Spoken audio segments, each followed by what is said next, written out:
कारो कदई बिमा करया चल तो खां सवाए तो खां विषय न का गुड़ा चल तो खां सवाए तो खां प्रभु तो खां सवाए तो खां विषय न का गुड़ा चल राजी रजा में तुझे सदाई सतगुण राजी रजा में मां राजी रजा में प्रभु राजी रजा में तुझे सदाई सतगुण कुड़की न दिल के कारो कदई बिमा करया चल राजी रजा में।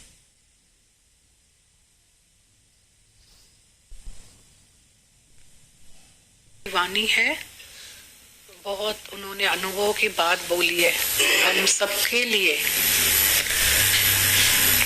मददगार है।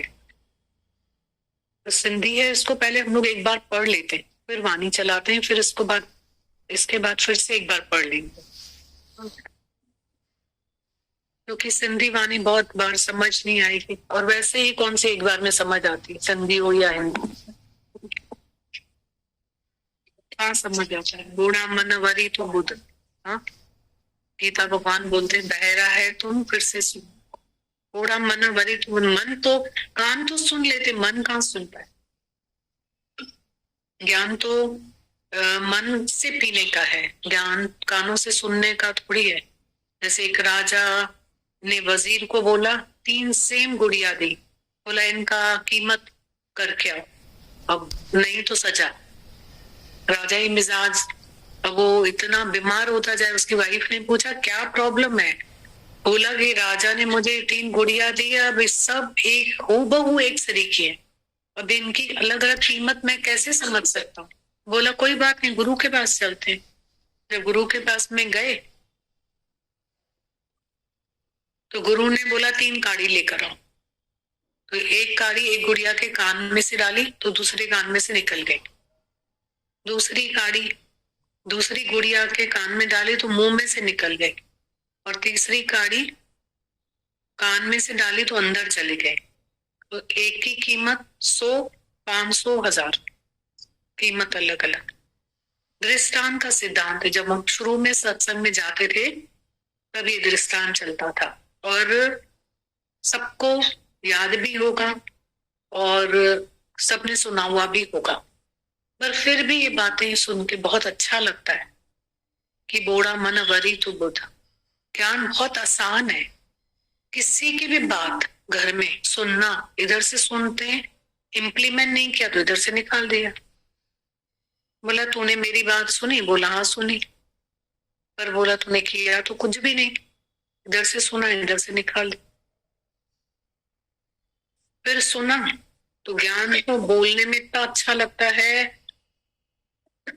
मुंह से निकाल दी।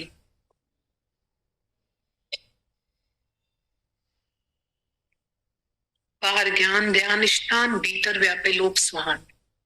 फिर तीसरी गुड़िया जो है बस कान से सुने और अंदर तक लेकर जाए। Reformers wanted of themselves not of others. सुधारक बनना है अपने आप का, ना कि किसी और का। माण्हू तकींदे मुंह तुंहिंजो पर दाता ॾिसंदो दिल तुंहिंजी। छा थी पियो जे तो वटि धन जाम खलकत खूब करई थी सलाह, पर माण्हू तकींदे मुंह तुंहिंजो दाता ॾिसंदे दिल तुंहिंजी। छा थी वियो जे तू सिखे चतुराई, खलकत खूब तो रिझाई। क्या हो गया, हमारे पास में चतुराई भी आ जाए बोलने की, और खूब अट्रैक्ट कर ले हम किसी को भी, खूब इकट्ठे भी हो जाए खूब जने, तो क्या होगा। छा थी पियो जे तू सिखे चतुराई, खलकत खूब तू रिझाई, पर माण्हू तकींदे मुंह तुंहिंजो दाता ॾिसंदे दिल तुंहिंजो। हमारा वास्ता तो दिल से ही है ना, अपना वास्ता, भगवान का वास्ता तो दिल से।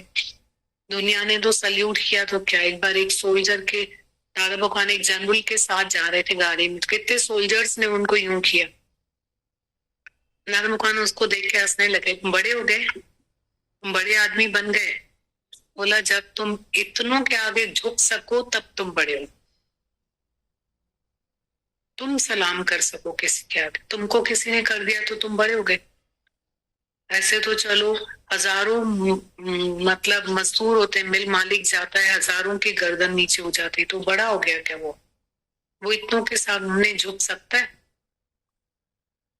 बहुत अच्छा लगता है दादा भगवान का। अभी भी नीचे हम लोग खड़े थे 5 मिनट किसी के साथ, तो बहुत अच्छी बात फील हो रही थी कि मतलब उनकी जीवन, वो बता रहे थे कि मेरे से कोई पूछ रहा था कि उनकी इतनी अच्छी जीवन कैसे, ऐसे ही कुछ आदि अधूरे, तो उन्होंने बोला कि मैंने उनको बताया कि सत्संग में जाकर के इनकी ये जीवन इतने बड़े दुख में भी हंस रहे।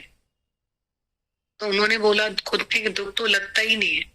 तो जो कन्वर्सेशन चल रहा था तो उसमें ऐसा मुझे फील हो रहा था कि उनकी कंडीशन, दुख, और जहां से वो निकले, जहां आज हैं, जहां से गुजर रहे हैं आज, मतलब हर भी बात को फील करके ऐसा लग रहा था कि ये 1 घंटा है ना, 1 घंटा इन गुरुअ जे मथा, इन सत्संग संगत सत्संग की धरती के मेला के घोरे फिटी करे छॾण कर, घोरे छॾण कर।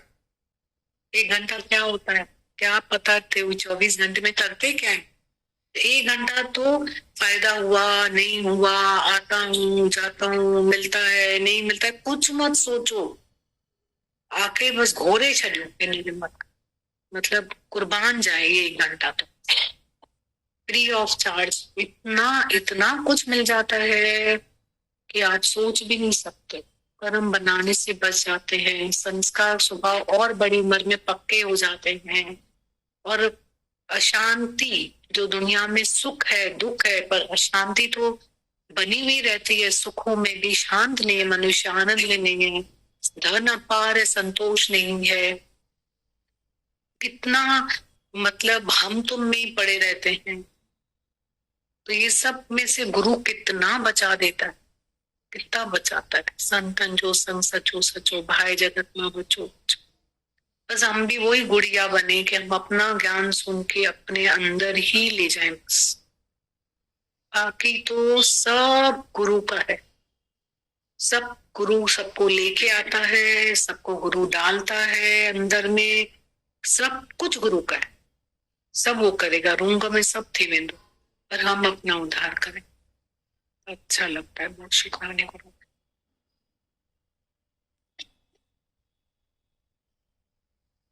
दादा भगवान की वाणी पढ़ते हैं, टेंशन में बैठेंगे है ना, क्योंकि एक यंग एज में, इतनी जवानी में अगर हमें ये सब बातें सुनने समझने के लिए मिल रही है, तो हमारी पूरी लाइफ सेफ सिक्योर्ड है, पूरी लाइफ। दादा भगवान की वाणी है, माया की लालच नहीं रखो, सेठ हृदय रामानी का अनुभव। लिखते हैं, माया ऐसी है, आज तुम्हारे पास है, कल दूसरा और कोई शाहूकार होगा तो उसके पास चली जाएगी, तुम्हारे पास से निकलेगी तो दूसरे के पास जाएगी। ऐसी आने जाने वाली है माया। माया मेरे राम की खिन आवे खिन जावे, एक मिलावे राम से एक नरक ले जाए। भले माया है पर माया से भगवान को पाओ, आखिर मिलो न जे रब, जो सब मिलो भीतर छाथियो। दादा भगवान आगे लिखते हैं, हृदय रामानी करोड़पति है कोलंबी में। फिर पढ़ते हैं, दादा लिखते हैं, माया ऐसी आज तुम्हारे पास से, कल दूसरा कोई और शाहूकार होगा उसके पास चली जाएगी, तुम्हारे पास से निकलेगी तो दूसरे के पास जाएगी। ऐसी आने जाने वाली है माया। माया मेरे राम की खिन आवे खिन जावे, एक मिलावे राम से एक नरक ले जाए। भले माया है पर माया से भगवान को पाओ, आखिर मिलो न जे रब, वे सब मिलो भीतर छाथियो। आखिर रब न मिला तो बाकी सब मिला भी तो क्या हुआ। हृदय रामानी करोड़पति है कोलंबे में, पहले नंबर का सेठ है। उसको भी माया का ऐसा शौक लगा, उनके बड़े जो थे बेचारे हैदराबाद सिंध में फकीरों को बुलाते थे अपने घर में, जो भी साधु संत आए हरिद्वार से, काशी से, उनको जरूर हृदय रामानी अपने पास बुला के उनकी पूजा सेवा करते थे, उनको खिलाते पिलाते थे, बहुत साथ संगत में रहते थे। भगवान ने उनको लाखों दिए, पैसा भी बहुत था, लेकिन अभी तो 5-7 साल हुए मर गया है। उनका बेटा अभी लाखों करोड़ों पर बैठा है। ऐसी उसको लालच लग गई है। रिसेंटली कोलंबे में अमेरिकन नोट बनाने लगा। दूसरों के साथ मिलकर बदमाश लोगों से उसका संग हो गया, जिन्होंने उनको बोला चलो नोट बनाते हैं। उनकी माया से पहले ही दिल थी कि मुझे करोड़ चाहिए, उनको लालच होगी। भगवान कृष्ण ने गीता में पहले ही मना कर दिया है कि माया की लालच नहीं रखो, have no ambitions for money. धन के पीछे नहीं पड़ो। ये क्यों पीछे पड़ा है? वो जवान है, उसे समझ नहीं आ रहा है। खाना भी पूरा नहीं खा रहा है, कमाने में लगा हुआ है। आज हीरे के लिए, आज जमीन ली, आज ये लिया, धन बहुत है तो दिमाग फिर गया था। अभी उसने रिसेंटली एक काम किया, नोट बनाने लगा, दूसरों की मदद से, दूसरे लोगों से मिला, उनसे दोस्ती हो गई। उन्होंने बोला तुम्हारे पास इतना धन है, हम तुमको करोड़पति पद्मपति बनाएंगे। माया की लालच में इसने नोट बनाया। अभी पकड़ा गया तो जेल में पड़ा है। उसके लिए फांसी की सजा मुकर्रर हो गई। उसने कितने भी लाखों खर्च किए, पर करने का ख्याल किया कि मैं वकीलों को, जजों को पैसे दूं, पर कोई नहीं ले रहा है। आज वो वक्त आ गया है जो उसको मौत की सजा थी। बाकी 2-4 दिन है उसको, बाद उसको फांसी लगाएं। देखो तुम भी मायावी लोग हो, माया में फंसे हुए लोग हो। अभी तुम्हारे पास थोड़ी माया है तो तुम्हारी दिल होती है कि ज्यादा माया इकट्ठी करें। ज्यादा भी माया इकट्ठी करोगे तो क्या होगा? कभी न कभी पकड़े जाओगे तो जेल में जाओगे। जब माया ज्यादा होती है तो किसी ऑफिसर को बड़ी नौकरी होती है तो वो रिश्वत खाता है और पकड़ा जाता है तो सीधे फांसी पर। जो कोई भी व्यापार करता है उससे धन भी मिलता है। उसको ऐसा लगता है कि रातों रात ऐसा कुछ आसान काम करूं कि एकदम जल्दी से शाहूकार बन जाऊं। ऐसे पाप का काम करता है, ब्लैक मार्केट का काम करता है, जिसमें सरकारी कायदे के मुताबिक पकड़ा जाता है। यह खबर उसको नहीं पड़ती। शाहूकार अंध में है कि मेरे पास धन बहुत है, मुझे कोई पकड़ नहीं सकेगा, मैं रिश्वत दे दूंगा। उसको पहले का याद है कि कैसे खिलाया है वैसे खिलाएंगे, पर भगवान ऐसा हिसाब लेने वाला है, जब लेता है तो खबर ही नहीं पड़ती। उस वक्त ऐसे हिसाब लेगा कि कोई भी सगा भाई भी पास नहीं आएगा, जो भी पास आएगा उससे मिलेगा। सरकार भी उसको फांसी पर चढ़ाएगी, इसलिए कौन पास में आएगा? ऐसे ये सभी दोस्त यार मदद करके हमको खराब कर रहे हैं। पर जब हमारे हाथों से कोई गलत काम होता है और फिर हमको पकड़ कर जाते हैं और अब हम जेल में पड़ गए तो बाहर नहीं निकल पा रहे। कितनी भी रिश्वत दें, कितने भी जजों वकीलों को पैसे दें, पर सरकार से ऐसी लिखा पड़ी होती है कि इनको छोड़ेंगे नहीं, तो उनको फांसी की सजा मिल गई। दादा भगवान आगे लिखते हैं, ऐसे भाई प्रताप ने गांधी धाम बनवाया। सरकार ने उनको मदद की। जवाहरलाल नेहरू और महात्मा गांधी दोनों उनके दोस्त थे। विलायत में उनको कारखाने थे। भाई प्रताप को विलायत में कारखाने थे। वीएल दास मूलचंद पिता के नाम से कारखाने उनके सभी मुल्कों में चल रहे थे। बहुत शाहूकार था। ऐसा शाहूकार था कि सरकार ने उसके ऊपर काम रखा कि गांधी धाम बनाओ, तो उधर ईंट पत्थर सीमेंट जब सब सरकार बेचती थी और वो बनवाता था, वो फिर चोरी छिपे उन चीजों को बेचता था। उसमें उसको बहुत फायदा मिला, करोड़ों मिल गए। आखिर में फंस गया। कितनी जवाहरलाल नेहरू की मर्जी थी कि इस बेचारे को माफी मिले, माया के लालच में आकर फंसा है। काम भी हमने ही रखा है कि ये बंदरगाह बनाए, बंदरगाह भी बनाया, इतनी मेहनत भी की, अब फंस गया है। और ऐसा फंसा है जो एक क्लर्क ने उसको फंसाया। उसने बोला मुझे रुपए दो नहीं तो मैं चुगली लगा दूंगा। उसने बोला भले ही चुगली लगा, कोई मेरा कुछ नहीं कर सकता क्योंकि जवाहरलाल नेहरू मेरे दोस्त हैं। लेकिन जिस समय उसको पकड़ाया, अखबार में डाल दिया, देश देशांतर खबर भेजी किसने ये काम किया है। क्लर्क को खबर थी, आज देखो जो ब्लैक मार्केट के काम कर रहे हैं वह किसी के थ्रू तो कर रहे हैं ना, कोई तो क्लर्क चाहिए, लिखा पढ़ी करने वाला चाहिए। और जो लिखने पढ़ने वाले हैं उनको दिन रात खबर पड़ती कि हमारा सेठ क्या काम कर रहा है। और जब फंसते हैं तो इन्हीं लोगों के हाथों फंसते हैं। तुम समझो तो वो उसके गुलाम होते जाते हैं। वो थोड़े थोड़े में बोलते हैं पैसे दो, 2000, 3000, 5000 तो बोलेंगे इतने हजार। वो क्यों बोलता है ऐसा? बोलते हैं कि मैं तुम्हारी सारी चोरी खोल दूंगा सरकार के सामने। ऐसे डराते हैं तो डर जाते हैं कि मेरी चोरी खोल देगा।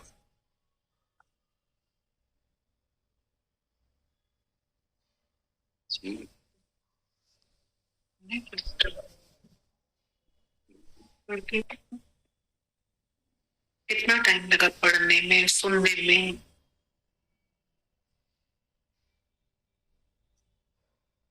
पर ये हमारे लाइफ के पिलर्स हैं इसमें।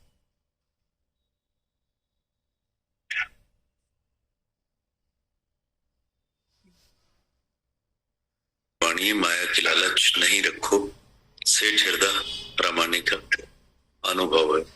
माया ऐसी आज तुम्हारे पास है, कल कोई और शाहूकार होगा तो उसके पास चली जाएगी। तुम्हारे पास से निकलेगी तो दूसरे के पास जाएगी। ऐसी आने जाने वाली है माया। माया मेरे राम की खिन आवे खिन जावे, एक मिलावे राम से एक नरक ले जाए। भले माया है पर माया से भगवान को पाओ। आखिर मिला न जे रब और सब मिला भी तो क्या हो। हृदय रामानी करोड़पति है कोलंबे में। दादा लिखते हैं माया ऐसी है आज तुम्हारे पास है, कल दूसरा कोई और शाहूकार होगा उसके पास चली जाएगी। तुम्हारे पास से निकलेगी तो दूसरे के पास जाएगी। ऐसी आने जाने वाली है माया। माया मेरे राम की खिन आवे खिन जावे, एक मिलावे राम से एक नरक ले जाए। भले माया है पर माया से भगवान को पाओ। आखिर मिलो न जे रब बेओ सब मिलो भी छाती। हृदय रामानी करोड़पति है कोलंबे में, पहले नंबर का सेठ है। उसको भी माया का ऐसा शौक लगा। उनके बड़े जो थे बेचारे हैदराबाद सिंध में फकीरों को बुलाते थे अपने घर में। जो भी साधु संत आए, हरिद्वार से आए, काशी से आए, उनको जरूर हृदय रामानी अपने पास बुला के उनकी पूजा सेवा करते थे, उनको खिलाते पिलाते थे। बहुत साथ संगत में रहते थे। भगवान ने उनको लाखों दिया, पैसा भी बहुत था अभी, लेकिन अभी वो 5-7 साल हुए मर गए। उनका बेटा अभी लाखों करोड़ों पर बैठा है।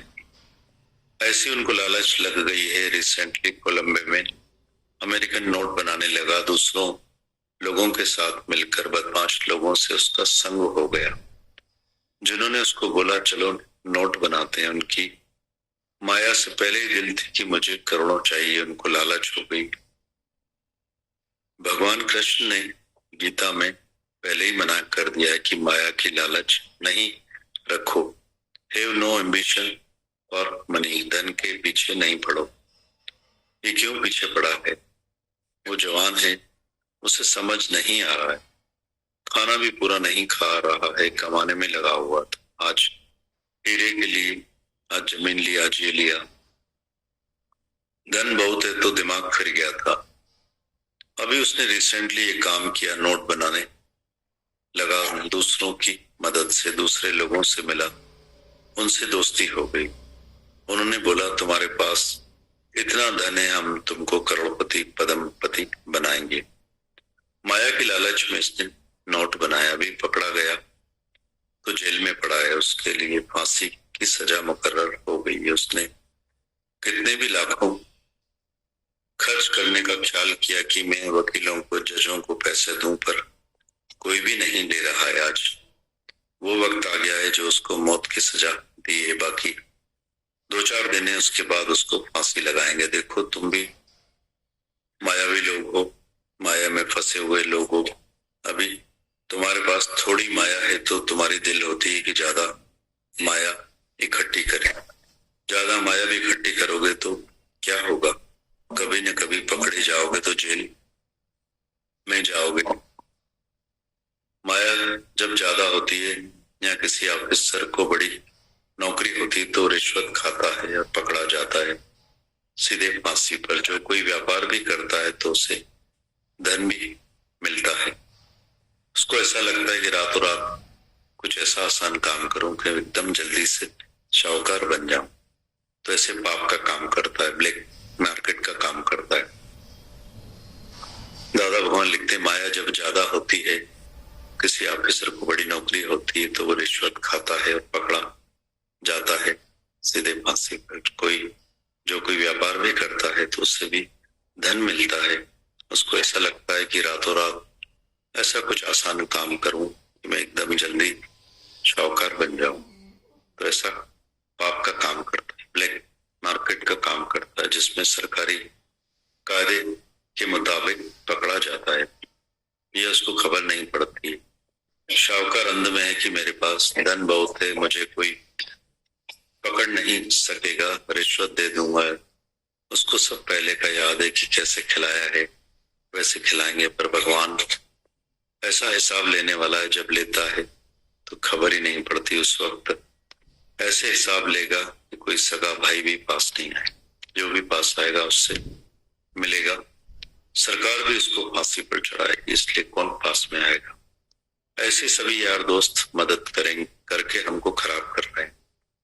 पर जब हमारे हाथों से कोई गलत काम होता है और फिर हमको पकड़कर जाते हैं और हम जेल में पड़ गए तो बाहर नहीं निकल पा रहे हैं। कितने भी रिश्वत दें, कितने भी जजों वकीलों को पैसे दें, पर सरकार से ऐसी लिखा पड़ी होती है कि इनको छोड़ेंगे नहीं, तो इनको फांसी की सजा मिल गई। दादा भगवान आगे लिखते हैं, ऐसे भाई प्रताप ने गांधी धाम बनवाया, सरकार ने उसको मदद की। जवाहरलाल नेहरू और महात्मा गांधी दोनों उनके दोस्त थे। विलायत में उनको कारखाने थे। भाई प्रताप को विलायत में कारखाने थे। वीरदास मूलचंद पिता के नाम से कारखाने सभी मुल्कों में चल रहे थे। बहुत शाहूकार था।